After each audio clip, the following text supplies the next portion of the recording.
let privates be privates and publics be publics. I think that for a very long time, a lot of public schools wouldn't do what Shabazz attempted to do and what Winslow attempted to do. And when you say let the publics be the play the publics, let the non-publics play the non-publics, right? We're talking about the non-publics in the north because I know people say, "Oh, Winslow will beat St. Augustine." We're talking about stay in your lane with the big north non-publics. And that's a good point. I was once told, like, in order for people to respect you, you gotta lay it down very often, right? So they don't forget what it is. And being that it's been so long since the privates and the publics really played, I think what we saw with Winslow is and Shabazz, right? We saw schools looking and they're like, we're blowing everybody out. Like, I remember last year, Winslow's put 50, 50, 50 up, right? We're blowing everybody out. Then you go look and you watch Bergen. Oh, they're supposed to be number one, but I'm not really impressed, right? There was a lot of back and forth, and I could see what some people down in the South public schools don't really understand is they'll look at it and they say, yeah, well, we win the state championships, right, against North public schools. Can't take that from them. That's a fact. They won the majority of those. But North Jersey parochial schools, it's a class within its own. You need to know that's bulletin board material in every locker room. And if you feel any way, please charge it to my brain and not my heart. Of course, everyone wants that Notre Dame job. Everyone wants to be on NBC in prime time every week of guaranteed games. When you make decisions going into your high school or transferring from your high school, those are big decisions that will affect the rest of your life.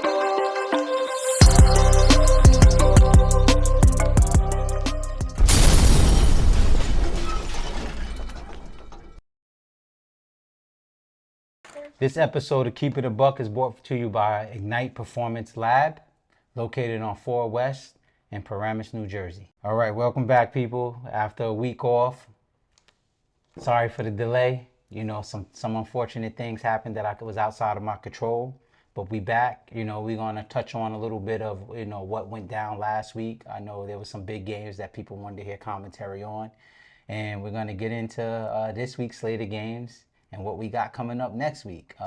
Now, this starts the real part of the season, right? I like to say that everybody was out snacking, right? Everybody was eating their dessert, but now it's time to get the vegetables in, right? So this week, we're going to see games featuring Bergen and Bosco.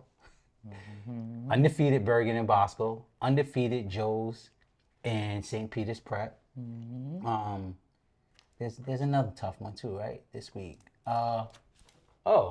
We got a grudge match in Group 3 with Paramus Catholic and DePaul. Okay. So yeah, we get into the where things get real, and this is the most important part of the season for me, right? Because the preseason polls is out the window, right? Yep. Preseason, everybody we think we know based on last year, and then we find out we really don't know anything. We've seen teams like St. Peter's push their way up into the top 5 in some polls. We've seen teams like Millville just fall out of it altogether, not being able to win a game, right? So this is when you see, like, okay, all of the preseason dust is starting to settle, and we're going to start to find out who's who in this whole thing, right?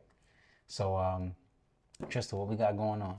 Okay, so last week we had Rancocas Valley versus Shawnee. Rancocas Valley won that. It was 17-14 was the score to that game. That's a tough game. Shawnee's a tough team down there, and I'm glad. I'm not glad Shawnee lost, but I'm glad Rancocas got another game to show who they are in regards to being a top 10 team in the state.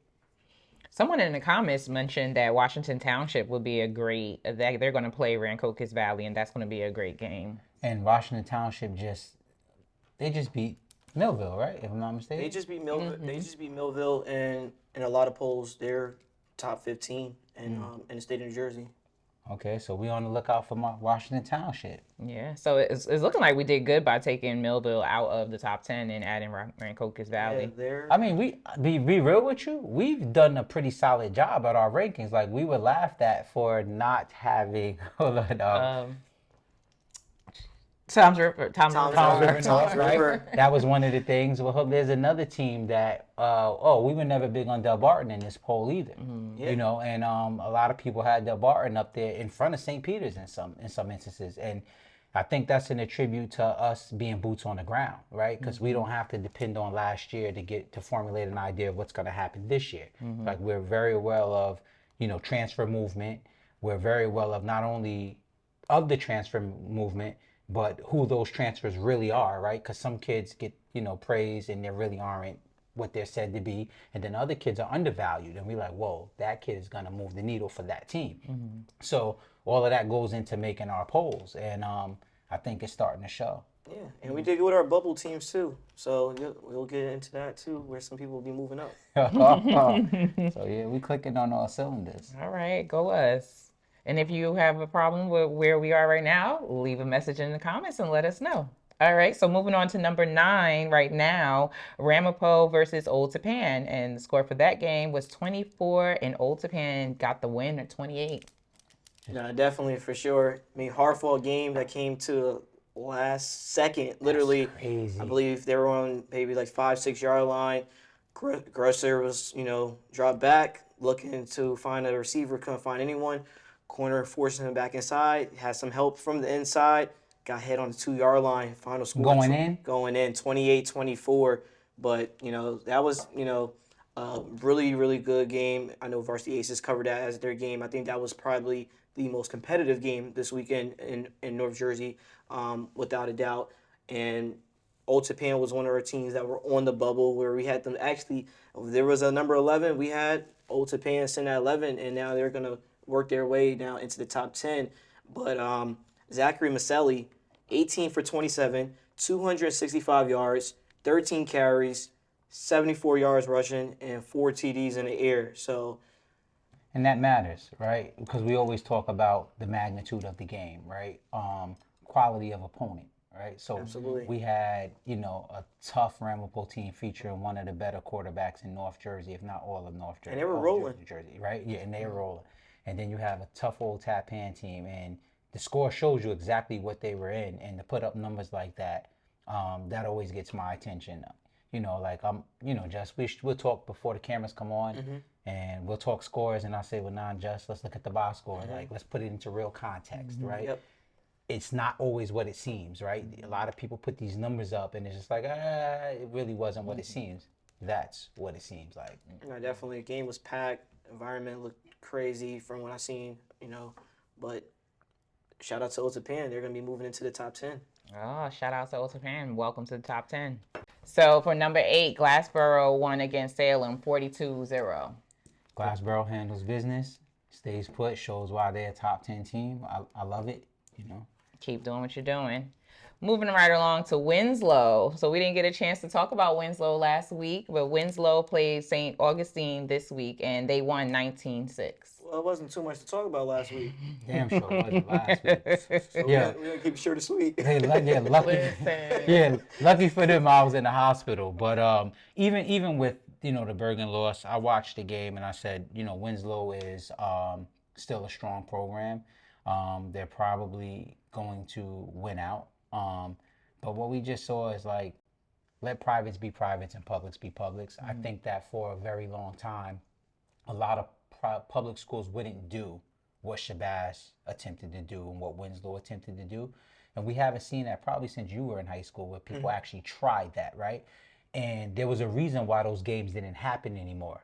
And what happens a lot of times is, if you don't, excuse my language, but if you don't take it out somebody's butt, pause, if you don't take it out every now and then, every 3 or 4 years, they forget. I was once told, like, in order for people to respect you, you gotta lay it down very often, right? So they don't forget what it is. And being that it's been so long since the privates and the publics really played, I think what we saw with Winslow is and Shabazz, right? We saw schools looking and they're like, we're blowing everybody out. Like, I remember last year, Winslow's put 50 up, right? We're blowing everybody out. Then you go look and you watch Bergen. Oh, they're supposed to be number 1, but I'm not really impressed, right? They took overtime to beat Joe's. It took a block punt or something to beat Bosco, right? And you like, and I don't think Joe's and Bosco was really that good. Look what we're doing, right? Not knowing that there's levels. It's real levels to this, right? But you don't know because, you haven't been subjected to it in so many years to actually know, like, what we saw, like, They just got choked out. And respectfully, right? Because Vito was a gentleman about it. Because if Vito had probably been cut from the cloth of Richie Hansen, he would have put 70 up. But he did just enough to where it's like, y'all see what's going on. We know you see what's going on. We good? Like, you get it? Okay, yeah, you get it? Okay, we're going to call off the dogs. And it's just, and then we witnessed with Shabazz the same thing, right? And then, like, again, I'm not going to just give it to to Winslow and Shabazz, because Union City also stepped out and played St. Peter's last year, and what we saw. And when you say let the publics play the publics, let the non-publics play the non-publics, right? We're talking about the non-publics in the North, because I know people would say, oh, Winslow will beat St. Augustine. We're talking about Big North. Stay in your lane with the big North non-publics. And that's a good point. I want to get back to that. So we'll talk about, like, last year, St. Peter's, I think, won 4 games. Union City went to the state championship. St. Peter's put them on a running clock and struggled to beat anybody in the North public private schools. Exactly. Well, this is why, going back to episode 01, where we said strength of schedule does matter. Absolutely. Like, who you play on a weekly basis does matter. Like, okay, yeah, you running through your town or the town surrounding you, but this is different. It's just a different, not saying that there aren't skilled players at these schools, but it's a different caliber of football. Like, every game, you're playing somebody else that's a D1 prospect, right? And not just one, but maybe 5, 7, 8, 10. And usually it's not just about the skills. It's, as we always say, it's the trenches. Like, those big linemen, shape the game at the end of the day, where they're going to cause fits for guys that are not as strong as them up front. Going back to what you said, because I read the comment. Shout out NJ Gridiron on, there was a lot of back and forth, and I could see what some people down in the South public schools don't really understand is they'll look at it and they say, yeah, well, we win the state championships, right, against North public schools. Can't take that from them. That's a fact. They won the majority of those. But North Jersey parochial schools, it's a class within its own. So you can't look at that and say... And those schools are spread out like the South of the South, like down in South Jersey, where those schools are like miles apart. We have schools, for public schools, we got 10 minutes away. 10 minutes away. Like, we're stacked with the amount of schools. Like, if you look like how many high school programs that there are in North Jersey compared to South Jersey, we have way more schools. Very little regional schools. Yeah, we don't have too many, regional at all. So yeah, the public school scene in South Jersey is definitely, a great scene. It's a competitive scene, and even can play, like I said, up and down the state. It's as good as any football. But North Jersey parochial school football, so it's a whole different level. Period. Like, in the country. So when you look at that, you'll look and you'll say, oh, we didn't beat Bergen, but we can beat these guys. No. You can't beat the top 6 teams in North Jersey parochial school. Yeah. You just won't.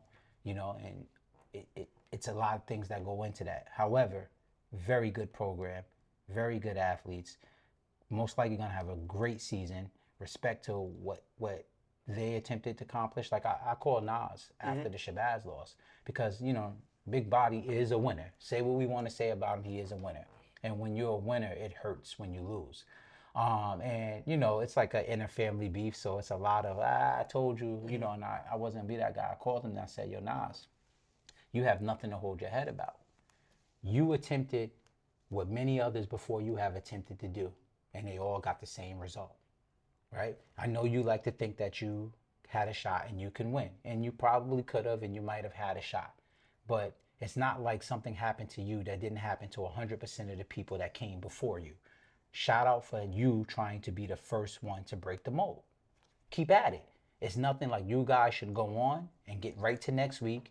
And like I'm saying about Winslow, start working your way down to the state championship. And this is just an experience within that process. You attempted to do something that hasn't been done, right? It hasn't been done.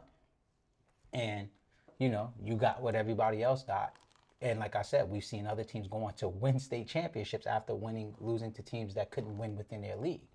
So, I just think that this is a good time to just say, let North Jersey privates be privates, and let public school football be public school football. And we commend anyone that does step up to the challenge, to want to, put that type of caliber game on your schedule, because we do get a lot of coaches, and no shade at anyone for real, but some people just want, the regular publics on there. Let's try to have an undefeated season instead of let's challenge ourselves. Let's try to get better and learn from this experience and go from there. So shout out to the coaches that do it. Clearly, you see, I would believe that those 2 games, the IMG, the Bergen game, put Winslow in that position. Oh, now it's only going to slow down for them. Yeah, it's slowed down.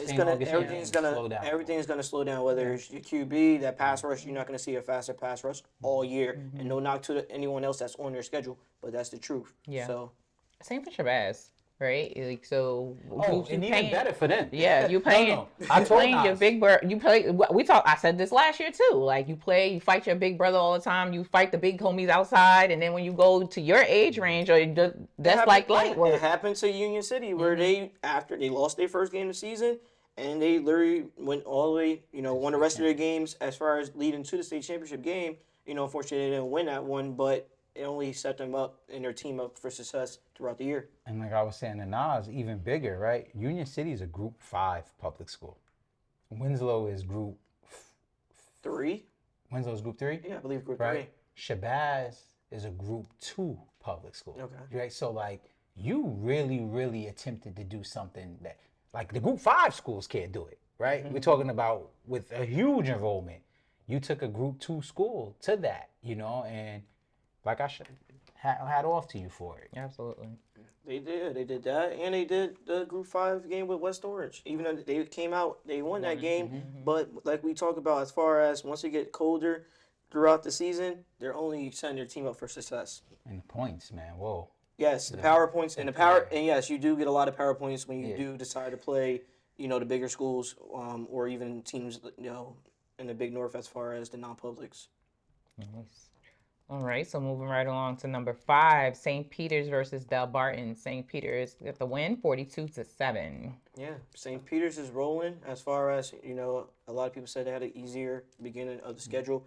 They're putting up minimum of 42 points a game. So make it look like you're supposed to make it look when you're playing.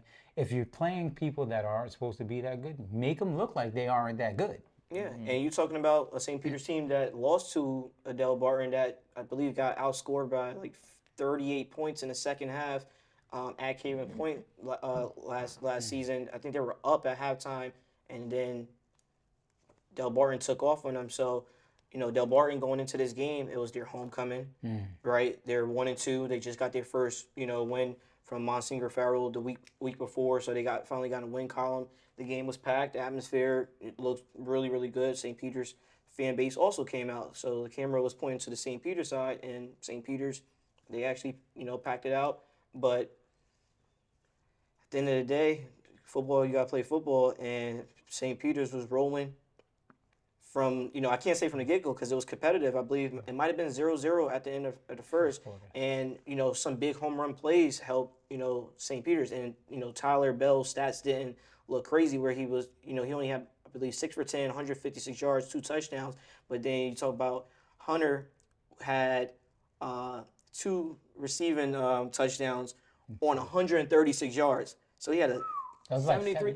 He had a 73-yard touchdown, and then you have a 63-yard score. But they stayed on their side of the 50 when they did have the ball for the most part. But then the St. Peter's defense played well. Clark had a pick 6. You talking about Ryan Woolen had a big interception. He had a pick 6 too. I think it was a pick 6. He didn't score on the pick 6. They had one pick 6. I believe they had a block kick in that game as well. So Del Barton actually controlled the clock in that game for the most part. But Peters' offense wasn't out there much. But it was, as far as seeing Peters to go into that situation, put up 42. Hold the Del Barton team to 7 points that a lot of people had high praise for Del Barton as far as what... Who had a lot of praise for Del Barton? Whoever put them in the top 10. Prep at the end of the day. And I just want to be clear. When I ask those questions, I like to just let it be known. We did it. That'd be the point. Like, we know this is a building year for them. Yeah, so definitely a building year for Del Barton, but for Peters to go on the road, to win by 35, that's a big win for them for sure. Especially before going into next week's game. All right, so going on right along to number 4, DePaul versus Seton Hall. 38-14 was the score. And Seton Hall's kind of, we didn't talk about them much this year because they're not in our top 10, so we haven't really been following anything that they have going on. But right now, they're not even a top 20 program in the state of New Jersey, unfortunately. So they're kind of like Barton, where they're trying to, build their young. You have a few teams like that this year where they're going to have a lot of underclassmen playing. You talk about Pope John's, Del Barton, Seton Hall Prep. And they'll actually get their quarterback, Bullock. Okay. The transfer from Montclair should be eligible this week coming up. Okay. Right? So this week coming up, Paramus Catholic gets a lineman that's eligible. Joe's gets 2 kids, I believe. So we're gonna see some even Bosco. I think Bosco, one of their kids, is eligible after the kid. Shout out to everybody that's coming to the season, unfortunately, of having to sit out. So Gabriel Miles is back in it for Passaic County Tech after this week. So look forward to seeing a lot of these new guys, and which can add a wrinkle to some of these seasons. Absolutely. So moving right along to number 3, St. Joe's versus Paramus Catholic. The score was 27. The game was very hard for me to watch for 2 reasons, right? One of it, the stream kept rendering, so that was it. Literally. And another is just like the penalties, dirty plays. Shout out to Nate Bailey, wishing you a speedy recovery. Hate this for you in your senior season. Same thing to Lamar Best.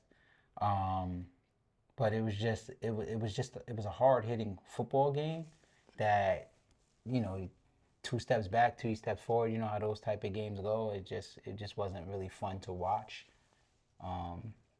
Shout out to Chaz Gray. He had a hell of a game, 2 sacks. That stood out. He had like 2 sacks, about 4 TFLs. He had it. I mean, shout out to the whole defense. They came to play. We had a Chukwuma Adua spotting. He's the running back that transferred in from St. Thomas Aquinas. He's still hobbling. You can clearly see he was hobbling. But he scored the 1 touchdown Paramus Catholic had on a tough 2-yard run.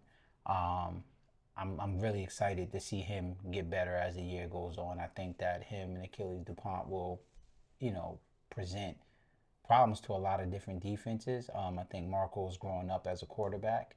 Obviously, Nakai Martin gives them a lot on the outside as a wide receiver. AJ Lopez is there, and he's taking the assignment not only as being one of the top receivers on their offense, but also being the top DB on their team. Yeah. So, I think that Paramus Catholic is going to start to get into the Group 3 part of their schedule, and it's going to be interesting. It was good to see them respond after giving up 58 points the week before. Damn, that game was like a basketball score. Yeah, 58-48, the Iona Prep game. So, regardless of who's available for Joe's, it's still, because we look at it, we say, hey, Iona Prep probably don't have the same caliber, whether if you get to your second quarterback or, Iona Prep quarterback, they say, is arguably the best in the Northeast. I'm just talking about overall as a whole, as far as the team as being stacked, right? So, I mean, Iona Prep put up 58. You would think that Joe's might have put up, 30, 40 points as well, but Paramus Catholic defense, played a little stingy, and I heard that was a great atmosphere for them as well, where that was, pretty packed. All right. Well, moving right along, Bosco was on the bye, so they're the number 2, and number 1 team is Bergen Catholic. They beat Pope John 35-0. Another gentleman stomping. I say, Vito's being a gentleman about a lot of this stuff. But I knew he would have to be a gentleman about it. When I saw the score, I'm like, because after all of the things that Winslow said, all of the disrespectful things, you come into the nest, and, they said a lot of things you don't say to number 1. And he was a gentleman about, choking them out. Yeah, in that game, he choked him out, but he didn't kill him. Like, he could have killed him, but he just, cut the air off, let him breathe a little, cut it off. Okay, now go play, right? Pope John is, Coach Dom is a Bergen Catholic alum. So, I think that what we saw is they went in, they showed that we're the number 1 team. How do they show that? We handle business right away with 21 points in the first quarter. Get this over before the half.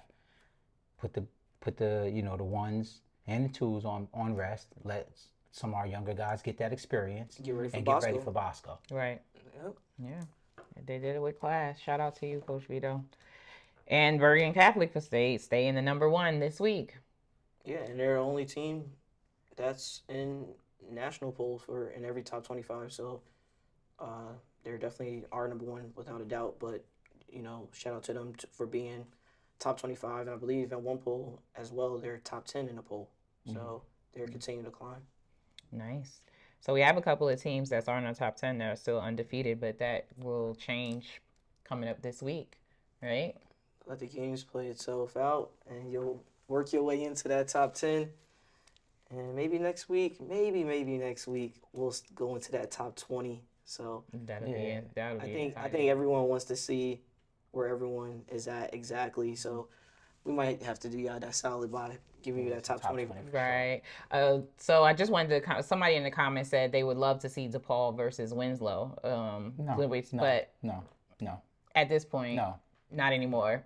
No, we've quiet that noise. That's not the game. Like, we gotta stop. That's not the game. So I would. So it's a weird thing, right? Because Winslow is a cut above most of the public schools, if not all of them, right? Mm-hmm. So like I'm thinking, like, what school would I? It probably isn't a public school game for them, but Winslow and Shabazz in that top 6. I'll say no to that one as well. Just as far as Winslow athletic wise, like Shabazz is athletic, it's not like Winslow does. It's not like they do not have linemen, right? They do, right? We've seen that versus IMG. We've seen them hold their own, but of course that Bergen game, it just was a little different. But I think Winslow, you still have to respect them where they are in our poll at, I believe, number 6, right? So you're talking about Shabazz going against a number 6 team. I still don't think. I think that Winslow's probably at least 14 points better than Shabazz. Okay. So let's talk about our offensive and defensive player of the week. Who are we giving it to? Well, offensive player of the week, Nate Belly. I kept checking in on that game. It was 7-0. It was 14-0. It was 21-0. It was 28-0. Real quick, but he did it in different phases where he had 2 receiving, 1 rushing from the Wildcat, and then he also had 1 punt return. So, him being a jack of all trades for the Green Knights led him to being our offensive player of the week. Okay, and this is the previous game that St. Joe's played against Cardinal Hayes. Yes, they dominated them. I know Battle of the Bridge, New York versus New Jersey weekend, and sure enough, St. Joe's handled business at home. Okay, don't complain on me for that. I always loved this weekend. I was born in New York and raised in New Jersey, so I love all my family usually calls. They want to know who's who, where's what. And again, I'm trying to get a lot of my little cousins to move to Jersey and and play for Jersey schools. So I love it when Jersey handles the business. Yeah, because New York has made it interesting over the last couple of years where they have some wins, like some unexpected wins for some of our top programs. And we've, lost in, Battle of the Bridge. Right. Not so much this year, though. Not this year. Our top teams all performed well versus the New York teams. Absolutely. So defensively, who are we going with this week? Well, from the previous week. We want to make sure that we did miss a week, so we're going off of the Battle of the Bridge and the week previously. Amari Newell, Bergen Catholic, 2 interceptions. His season just keeps rolling. If you're not familiar, he had the punt block for the touchdown in the East St. Louis game. So shout out to Amari Newell. So for me, like I said, I was laid up in a hospital. I wouldn't go against Amari Newell getting defensive player of the week, but to me, it wasn't that cut and dry because we witnessed Makai Allen put on the show at Bosco in the Battle of the Bridge against St. Anthony's, which is one of New York's top teams. In that game, Makai Allen returned a punt, 90 yards for a touchdown. He made 8 tackles, and he had a sack, in that game. But again, like you said, the returning the punt for 90 yards is not defense, right? So that's what gives Amari the edge. And we just gave Bosco defense, their whole defense, player. Yeah. So But I'm bringing that up to say that Makai Allen is quietly putting together a Player of the Year type of type of season. Absolutely. And I'm going to be very interested to see what he brings this week versus Bergen, right? Because, again, like, we see a lot of kids go crazy on the dessert. Now it's time to eat the vegetables. Yeah. So we're going to see who's sitting at the table for the big boy meal now. And get well, Nate, like you said, for sure, because he was putting together a season where he was in talks of being probably, potential player of the year for a Gatorade player of the year for New Jersey. But unfortunately, he might be out for a little bit. Our player of the week this week is going to be Zachary Maselli from Tappan. As I mentioned, they got a big win, 28-24. Versus a Ramapo team that was in our top 10, and now Tappan is jumping in our top 10 as well. So I don't know where we want to go. Well, welcome to the party. We haven't welcomed anyone to the party in a while. Well, Zach, welcome to the party. I think we should give Bergen's defense the whole defense. I mean, like before the half, to get a game done and over with, like period. Yeah. You know what I'm saying? Like that's clicking on all cylinders, man. And they gonna think 2 interceptions. They gonna think we biased. Jackson Vaughn got defensive player of the week, but this is what you do. It's earned, not given. Yeah, that's the part that a lot of people don't know. Right. That's why we're here. Hold on, right. Keeping it a buck, right? So so there's a byproduct of winning, right?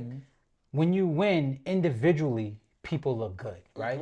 Then you get people that are individuals that are worried about themselves, and winning is second. And you don't look good when it's that way. And that's what we're seeing with Bergen and his culture, right? When it's winning and you say, give it to the whole defense. It's possible, give it to the whole defense. Like everybody's looking good, right? But when you on those teams where you got individuals that's worried about themselves, it don't quite work that way for you, right? So we'll say, oh, it's looking biased. No, it's looking like winning. That's what winning does. Like, winning is the ultimate deodorant. When you start winning, people want to dissect who and how, right? So they start looking like, what's the quarterback doing? What's the receivers doing? Who's the running back over there? Well, who's the line, right? Who's on the D? And everybody looks good, right? But when you got guys that are more concerned with their stat line and different things like that, you're most likely going to lose with those guys. Yes. And in losing, you don't look good. You don't look good. So shout out to the Bergen Catholic winning defense. And that's their third defensive award this season. So Amari Newell, Jackson Vaughn, and now the entire defense. And you can't oppose it at all. I remember my guy Tyler Booker. I'd be like, every single week he was SEC Offensive Lineman of the Week, because it's not about it can't always be about this person is a view of whoever, whether it's a team award or individual award. If you earned it, you earned it at the end of the day. So shout out to them for sure. All right, so we have a lot to talk about on part 2. So we'll be the next. Oh, hold on. So I just want to, again, we covering up ground from, last week we didn't shoot a show, right? So your Zone 6 Classic features Shabazz and St. Peter's Prep. Leading up to that, we opened up the phones and there were some conversations had. And I just want to put out there an apology from Keith Miles, who made a statement that went somewhere along like the Catholics versus the convicts or something like that. Oh, the Brownstone versus projects. I got some messages regarding that one. Yeah, so what, just to bring the viewers up to what sounded very, very,